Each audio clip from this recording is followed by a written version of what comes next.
que vous allez bien. Moi ça va super bien.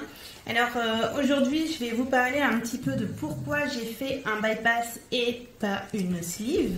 Parce que vous êtes très nombreux à me demander en fait tout le temps pourquoi un bypass et pas une. Alors il faut savoir que quand j'ai commencé mon parcours, j'ai commencé en fait en partant pour une sleeve.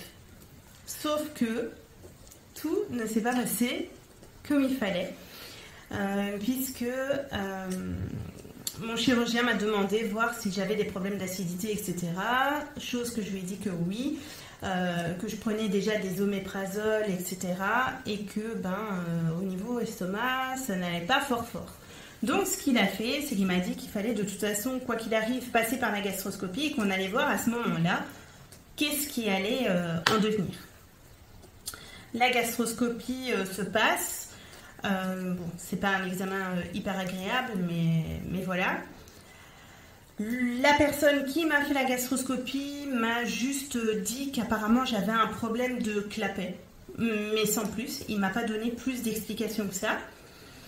Et quelques temps après, il me semble que ça a été 2 semaines après, plus ou moins, le chirurgien a demandé à me voir puisqu'il avait les résultats de la gastroscopie complète avec la biopsie, etc. Et là, on va dire que je suis passée des émotions genre hyper heureuses à pas très bien, puisqu'il m'a annoncé que j'avais plusieurs petites tumeurs bénignes au niveau de la grande courbe de l'estomac. Donc là, pour moi, ça a été quand même un choc parce que peu importe que ce soit bénin ou non, pour moi, on me parlait quand même de tumeurs. Donc à ce moment-là, c'est quand même difficile d'encaisser. Et il m'a expliqué que mon œsophage, en fait, il avait changé. Il était occupé à évoluer vers un cancer de l'œsophage et que du coup, j'avais aussi une hernie hiatale.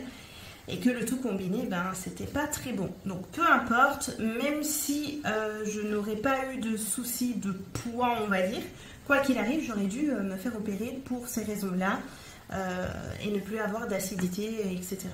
Alors, beaucoup m'ont posé la question aussi,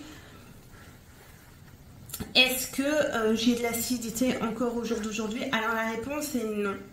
Par contre, si je mange trop épicé, si je prends des médicaments ou quoi que ce soit, il faut que je prenne mon Pandomètre parce que sinon j'ai des petites douleurs en fait au niveau de l'estomac. Enfin, c'est pas vraiment des douleurs, c'est vraiment cette gêne qu'on sent qu'il y a de l'acidité en fait dans l'estomac. Et voilà, donc voilà, comme ça vous voyez à peu près pourquoi un bypass et pas une sleeve. Mais finalement, je suis très heureuse et je ne regrette absolument pas d'avoir fait un bypass. Voilà.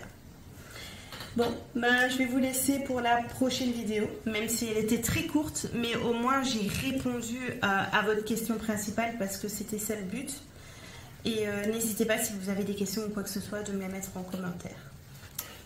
Bisous!